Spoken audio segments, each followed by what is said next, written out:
What is Bitcoin like? It's like gold, right? I mean, it was treated under the Biden administration like you were doing something wrong. Now you have that sort of in the rearview mirror, and then it's gone, and it'll never come back. Welcome, everybody. We are here with the Secretary of Commerce, Howard Lutnick. Secretary Lutnick, thank you so much for your time. Thank you for joining us here today. Super excited to dive in. We've had this incredible day here around the White House of new media coming and talking with people like yourself. It's been an incredible experience thus far. And a lot of us seem to have absorbed this energy of what this first 100 days have been like for the Trump administration. So please take us behind the scenes a little bit. What has this first 100 days been like? Well, it's been frenetic because the president makes news every day. I mean, literally every day. I mean, have you ever seen anything more comfortable and more extraordinary than the President of the United States sitting behind his desk, just bring in the press. Let's just talk to the press. Let's answer questions like every day. I mean, it's the most impressive thing you've ever seen. Okay. And it's so much fun, really. And we've accomplished, I mean, so much. Let's dive in a little bit further there. So I know that you've personally talked about your task of bringing in, I think, $1 trillion to the United States. I'm wondering if Bitcoin fits into that equation at all in your mind, and whether there's any sort of maybe synergies with the Treasury, with Percent, with Sachs, that would help facilitate something like that, where Bitcoin would be part of those calculations. Well, having David Sachs in the government with me is the best, because really you have three amazing proponents for Bitcoin in the government. Of course, led by the number one, which is Donald Trump, of course, and you have David Sachs and myself. So for a long time, we've been Bitcoin proponents, right? Way before we're in the government, we're not newfound lovers, right? This is an old love affair for us. Yep. So we can talk about it, we think about it together, and I think that's why we've been able to deliver so quickly on the campaign promises that Donald Trump said. He said he'd have a Bitcoin strategic reserve. I mean, think of how quickly David Sachs and I were able to help the president deliver on his promise and deliver that Bitcoin strategic reserve. Yeah, appreciate that. One thing, if you don't mind touching on your Bitcoin story, when did you personally find Bitcoin? I know that you're a huge proponent of it, and as you just said, you're not coming to this to capitalize on Bitcoin being a hot topic at the moment. You are an actual believer. When did that start for you? 2017. Okay. Started reading about it, trying to understand it. You know, people always started with, you should learn blockchain, right? Remember the whole blockchain this and blockchain that? Yep. And so I started looking at and trying to understand blockchain technology and how that would impact financial services and things like that. But then, of course, then I started saying, well, is it really blockchain I should be thinking about, or should I be thinking about Bitcoin? And then the attributes of Bitcoin, the fundamental attributes, 21 million, there aren't going to be any more. There's no one messing with the software. There's no one you can fix it or change it. It's just a rare entity. And so that rarity is what creates its value. And so I played with it a little bit, bought a little bit, then bought a little bit more. And then I started really learning about the whole ecosystem. And then my firm I brought my firm into the market, try to be an advisor, analysts, cover it, talk about it. So I think it was just until 2020, and then 2020 we went all in with it in every way. And you know, I guess that's early. In 2025 talk, it's pretty early. I think we're all early. I think in the grand scheme of things with Bitcoin. Oh, I like that answer. That's a good one. I like that. I got to go with that from now on. That's going to become part of my vernacular. We like to say that in this space, we're all early. And, you know, ideally, as Bo Hines has said, maybe for thousands of years to come, Bitcoin remains this store of value for people. So ideally, we're all very early to this very new piece of, you know, this new technology. You've talked a little bit, so this is obviously a very business-friendly administration. You're all coming from the worlds of traditional finance and all of this. You talked a little bit about an investment accelerator. I was hoping maybe you could comment a little bit more on that, and maybe how you're helping to take some of your business acumen and to offer that to some of the organizations or companies that you'll be supporting. So my department, the Commerce Department, has launched the investment accelerator.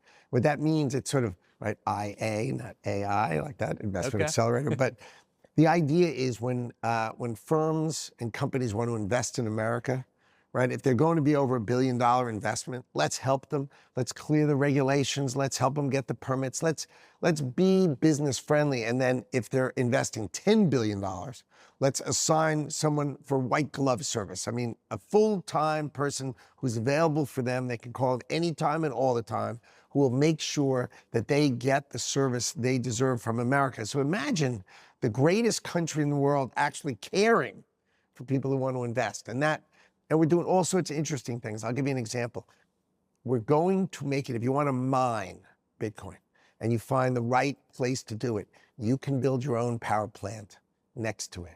I mean, think about that for a second. You don't have to necessarily be on the grid, right? So, and you're going to see this happen, which is miners are going to put their data centers on top of gas fields, right? And then put a plant right next to them so that they won't be beholden to the drawing power and listening to all the stories about, oh, you're taking too much power and now the cost of operating my refrigerator is higher and all the things we have to deal with now. What you'll see is the next generation of miners in America will be able to control their destiny, control the cost of power. And I think that is going to turbocharge Bitcoin mining in America. And so the idea is for the investment accelerator to help people, as an example, who have those kind of ideas. How do they get those permits? How do you execute on that plan? You call the investment accelerator and we help you execute it. Amazing. Does that also, would that incentivize people looking for maybe cheap renewable resources, and which would also help the Bitcoin narrative of like people using maybe more hydroelectric power, or as you referred to, maybe using flared gas to maybe capitalizing on that more, methane emissions from dumps? Is that what you have in mind? Okay. See, exactly. So hydro for sure, right? All these, you know, this allows, because the people who are in the Bitcoin community, they are incredibly entrepreneurial. I mean, that's why they're there in the first place, right? This is sort of the crux of entrepreneurial spirit, and so they'll go figure out, because these are sharp people, and they'll go figure out, okay, let's go harness America. Let's do this in America. America wants us to mine in America. Let's go figure out how to do it. Hydro will be great. Flaring, you know, you'll have all sorts of ways to create cheap power, and that cheap power will be off the grid, and they'll be mining it, right? And I think this is going to create a boom in Bitcoin mining in America. Is a Bitcoin ETF the same as owning Bitcoin directly? While Bitcoin ETFs might offer a familiar face, they lack the true ownership and flexibility of directly investing in Bitcoin. With iTrust Capital, you can buy and sell real Bitcoin 24/7 with the tax advantages of an IRA. Real Bitcoin means no middleman, no restricted stock market hours. Choose the path of direct Bitcoin investment with iTrust Capital, because access equals opportunity. Invest in Bitcoin at itrustcapital.com today.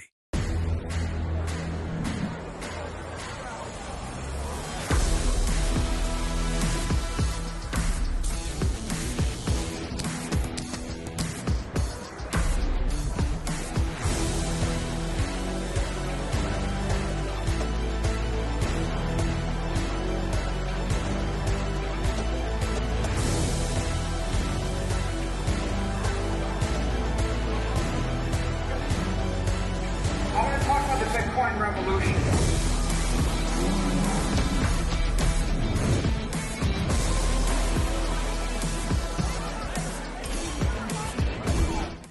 And I know President Trump has talked a lot about the Bitcoin being made in America, more mining in America. There is one small concern that the community has, and it's that if there's too much mining happening in one country, then there's potentially a risk of censorship, which would potentially undermine maybe some of Bitcoin's value proposition. What would you say to that community? I mean, it doesn't seem that, especially compared to the previous administration, that there's any sort of intent to do something like that, to say we're going to be censoring. But is this a concern that people should have, or not necessarily? I don't think so. I think America is the most extraordinary business place on the earth.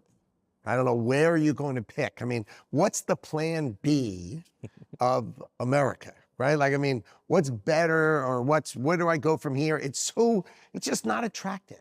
So the idea is figure out how to win in America, and that's how you get to the highest highs. So, and I think everybody watching this podcast is going to be nodding their head in agreement, because we all know that the American economy and the American entrepreneurship is the place to be. You have Donald Trump in the White House. This is unbelievable opportunity. He's going to unleash that opportunity, and I think our community is going to have the best time doing it. Amazing. One of the other things that I think, Michael Saylor often says Bitcoin is hope. And you've talked a bit about despair. In the modern American era, there's been a lot of despair. There's been, I think you talked about it with Anthony Pompliano. You still talk about the fentanyl epidemic. In the Bitcoin space, though, there's a lot of optimism. There's a lot of hope for the future. Do you think that this is going to spill over and that maybe more people who right now aren't into Bitcoin because of the actions that you're taking, that the broader Trump administration is taking, will become exposed to Bitcoin and that it could be a sort of a boon in some ways for them? I think for sure, right? I mean, it was treated under the Biden administration like you were doing something wrong. Like, what were you doing wrong? Like, where was the harm to someone? Where was the, so now you have that sort of in the rearview mirror and then it's gone. And it'll never come back, right? Because once the United States of America embraces something, you've never seen the United States of America embrace something and then they're turn their back on it later. That's never happened. Yeah. So now you've turned that page, you're in the positive world of America. And I think what's going to happen is Bitcoin will become more and more part of the just ordinary talking. People can hold it as assets. They'll trade it like a stock. There's no difference from it maybe, but it's not really a stock. It's more a commodity. I believe like the way you talk about it is, what is Bitcoin like? It's like gold. To me, it's a commodity. Why? There's only so much of it, right? And it's like gold. Now, gold trades anywhere. No one stops me from buying this ring when I went to buy the ring of gold, right? So gold trades everywhere. Exchanges, okay. If you want to be an exchange, you can be an exchange. But if you want to buy and sell gold, you can buy and sell gold. Right. So I think you should be able to buy and sell Bitcoin. It's a commodity. It should be treated like a commodity. It should be treated like oil. It should be treated like gold. It's intellectually correct. I know people have all sorts of things to say about it, but in the end, it's not a currency. It's a commodity. And once you embrace the concept of a commodity, you'll see how beautiful that is and how that fits into almost every thoughtful box, right? No one stops someone from selling oil from one person to another. No one should stop someone from selling Bitcoin from one person to another, using Bitcoin, however they want to do it. You want to put it on an exchange? Fine, call it a commodity exchange. But let's understand that Bitcoin, if it's treated like a commodity, is the freedom that we all who are watching this podcast, we all look for. Understood.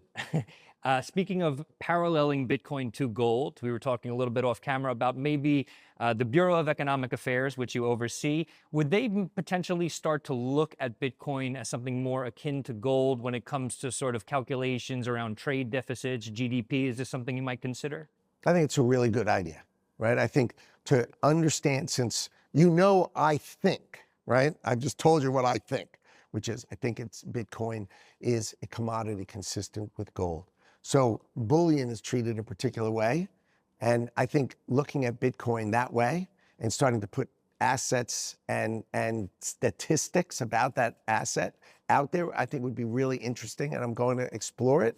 And we're doing a lot of work on from the Bureau of Economic Analysis and GDP as an example, because one of the things that's unusual about GDP, and I'll just tell you sort of something that I do in my job, is that government spending, right? If the government buys a tank, that should be GDP, right? They taxed you and me, and they bought a tank. That's the same as us buying a tank. But the 1,000 people who think about buying a tank, that's not GDP. It's in our GDP statistics. So if you went from 1,000 people considering buying a tank to 500, actually, our GDP statistics would say our GDP went down. And you'd say, no, stop. That's not actually domestic production, right? That's people thinking about production. And so what we're going to do is we're going to separate out that data. The total is going to be the same, of course, but we're going to put up a new sort of line item so people can understand what government spending that is not purchasing goods and services, right? And so people can have a better understanding of government spending to think about it and to understand our government better. And so once you're in that kind of detailed thinking, then really addressing bullion and saying, why am I dealing with bullion in this way and not dealing with Bitcoin in a similar way? I think that's going to be studied deeply And I think it's a good idea. Appreciate that. And I like how you were talking about the transparency, putting all these line items out for the public to see. One of the things that I think the public is anticipating is the results of our Bitcoin audit or our broader digital asset audit. Do you have any idea on whether those results will be made public anytime soon, or whether we do have any sort of update on how much Bitcoin the United States is holding? And then maybe any information too on maybe how we plan to hold the keys to the Bitcoin for the strategic reserve. I know we can't go into great detail there, but maybe who you're speaking with, maybe if it's people from the industry or how we're looking at that. Yeah. When the administration wants to come out with those answers, we'll come out with them. But unfortunately, I'm not at liberty to do them right now. I understand. So yeah, the other thing is that it's been a very exciting 100 days. In politics, there's always this sort of race to get things done before the midterms, right? So what are the next few steps? What are the next few big things that the administration wants to accomplish? And maybe where does Bitcoin fit into those? Well, I think right now we all know that the United States of America and Donald Trump are trying to reset global trade to make it more fair for America, right? And so we are really right in that. And it's got, he said 90 days. We hope to get the majority of things accomplished. So that's sort of the next couple of months for sure. Then he's off trying to create peace in the world. Another sort of awesome, I mean, imagine working for someone who's trying to rebalance global trade and trying to create peace in the world. I mean, it is extraordinary to work for Donald Trump. But those are sort of his two big things then. And then I think after that, I think we can put Bitcoin back on the agenda, right? We set up the Bitcoin Strategic Reserve, which was exactly delivering on his promise, right? And making everybody in the Bitcoin community feel the love and affection and support of this administration, for sure. And those were his two key promises to our community, the Bitcoin community. So after he sets those big two agenda items, I think we'll start to talk a little bit more about Bitcoin, but he's got those big agenda items on his plate, and he's on it all the time. Amazing. Well, Secretary Lutnick, we really appreciate your time. Thank you so much for joining us, and we look forward to continuing this conversation with you. Thanks. I had a lot of fun. Thanks.